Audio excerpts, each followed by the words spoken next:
12 signes que vous êtes votre pire ennemi. Il est beaucoup plus facile d'être son propre ennemi que son véritable ami, et cela semble souvent être une meilleure idée. C'est sûr, cela nous prépare aux opinions et aux idées des autres. C'est réaliste, c'est évident, c'est sans effort. Une chose qui tend à échapper à beaucoup de gens est que vos pensées, vos idées, vos croyances et vos perceptions créent votre vie, même si vous n'en êtes pas conscient. La voiture est un pilotage automatique. Le but est de réaliser que c'est vous qui appuyez sur l'accélérateur et qu'au bout du compte, vous pouvez choisir de diriger. S'aimer soi-même, c'est être son propre meilleur ami, son propre gardien, son propre confident et sa propre source d'épanouissement. C'est une lourde tâche d'y arriver et c'est une chose dont on nous décourage généralement. Les gens veulent que nous adhérions à l'idée qu'un bonheur extérieur apporte un véritable épanouissement. Cela entretient le marché consumériste et leur propre insécurité. Mais ce n'est souvent pas pratique. Nous finissons tous par réaliser que notre vie ne se déroule pas comme nous le souhaitons, de quelque manière que ce soit, et que c'est à nous de la changer. En réalité, être son propre pire ennemi n'est qu'une autre façon de crier à l'univers « Je n'ai pas fait cela, donc je ne devrais pas avoir à le contrôler ou à le changer. Je ne l'ai pas choisi, je ne devrais pas avoir à le défaire. » Nous pouvons crier tant que nous voulons, mais au bout du compte, ce n'est le travail ou la responsabilité de personne de nous aimer ou de prendre soin de nous, et compter sur cela, c'est fondamentalement garantir qu'à un moment ou à un autre, quelqu'un d'autre nous refusera l'amour et nous n'aurons pas de chance. Devenir son propre meilleur ami et reconnaître que l'on est son pire ennemi est le travail que chacun d'entre nous doit faire. Il s'agit juste de savoir quand on décide de le faire. Si vous n'êtes pas encore abonné à cette chaîne, vous ratez quelque chose. Pour commencer, voici quelques conseils pour savoir si vous êtes vraiment trop dur avec vous-même et comment renverser la situation. 1. Vous vous intimidez vous-même pour que personne d'autre ne puisse vous surprendre avec quelque chose que vous ne savez pas déjà. Vous ne pouvez pas battre la peur jusqu'à la ligne d'arrivée. Se plonger dans tous les commentaires, opinions ou émotions négatives que quelqu'un peut avoir à votre égard, c'est comme plonger dans un seau de merde sans fond.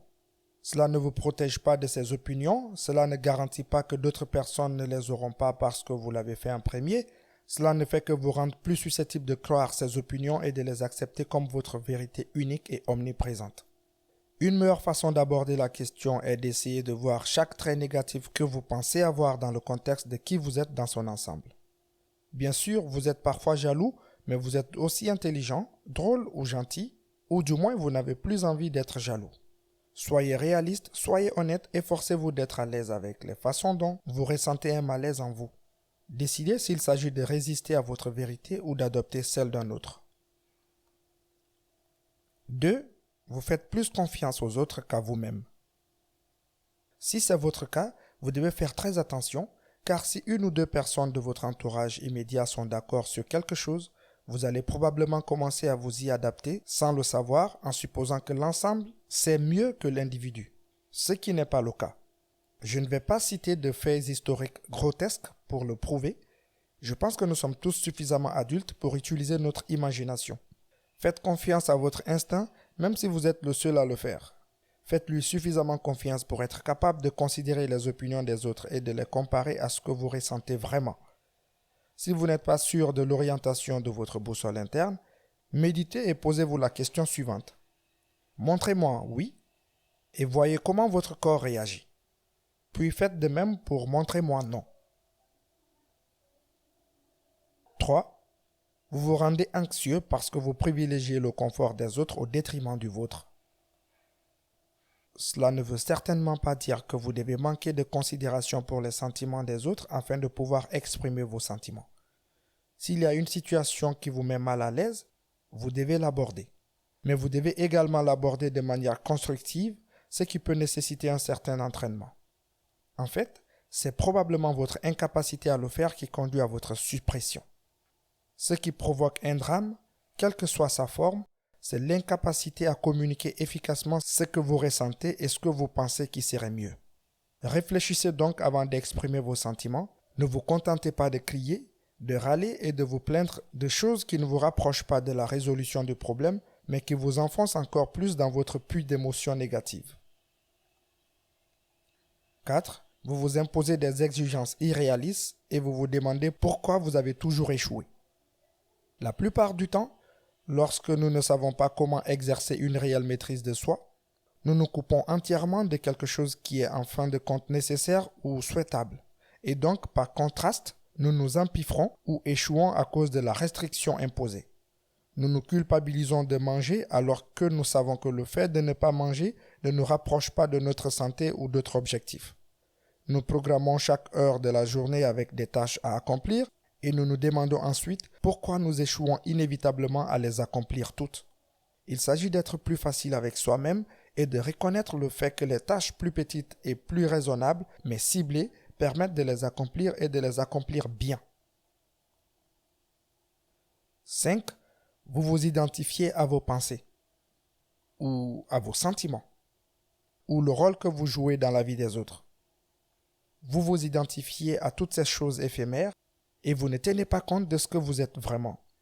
L'être, c'est-à-dire la personne qui fait l'expérience de toutes ces choses. Si vous vous identifiez à vos pensées, par exemple, je suis triste plutôt que je ressens de la tristesse, vous commencez à devenir ces pensées ou à penser que le fait de ressentir l'une d'entre elles équivaut à une réalité très sérieuse et particulière de qui vous êtes. 6. Vous attendez que quelqu'un d'autre vous sauve ou règle des situations dans votre vie.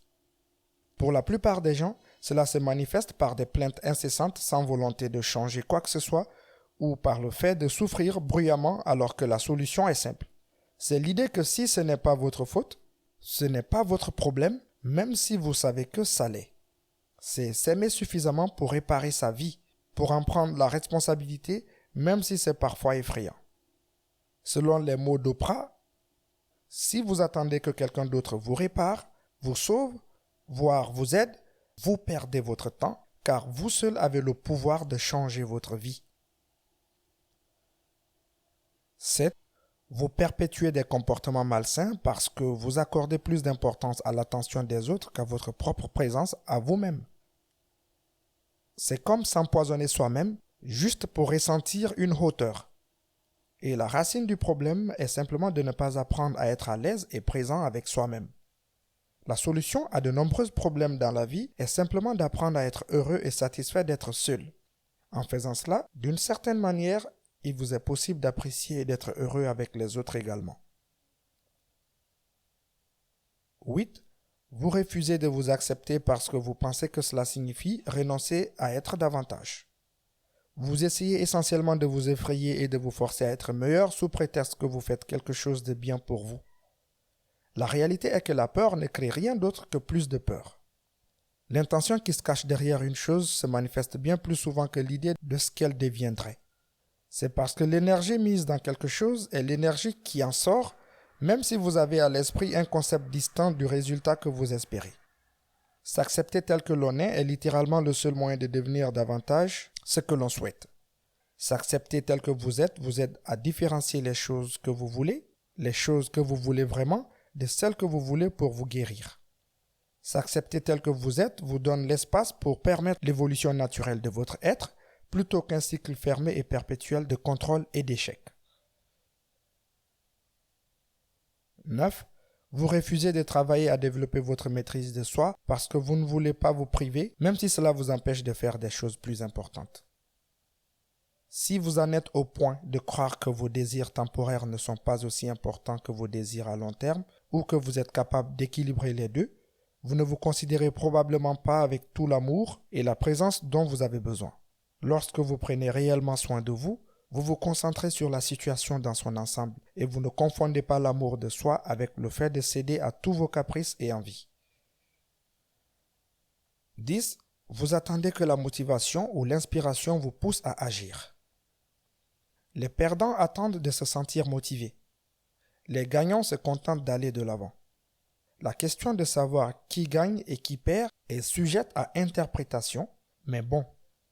Le fait est que si vous restez assis à attendre d'être inspiré ou motivé pour faire quelque chose, vous ne le ferez jamais. Et vous ne serez certainement pas capable de le faire régulièrement.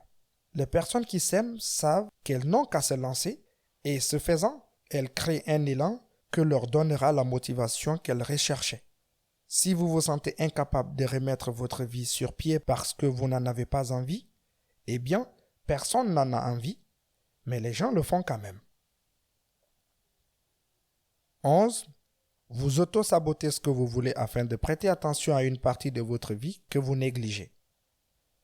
J'ai une amie qui se retient activement de gagner plus d'argent. Elle a une boutique en ligne qu'elle n'a pas envie de maintenir parce que plus d'argent signifie qu'elle peut sortir et faire des choses, et sortir pour faire des choses lui fait réaliser qu'elle a du mal à se sentir seule et tout le reste.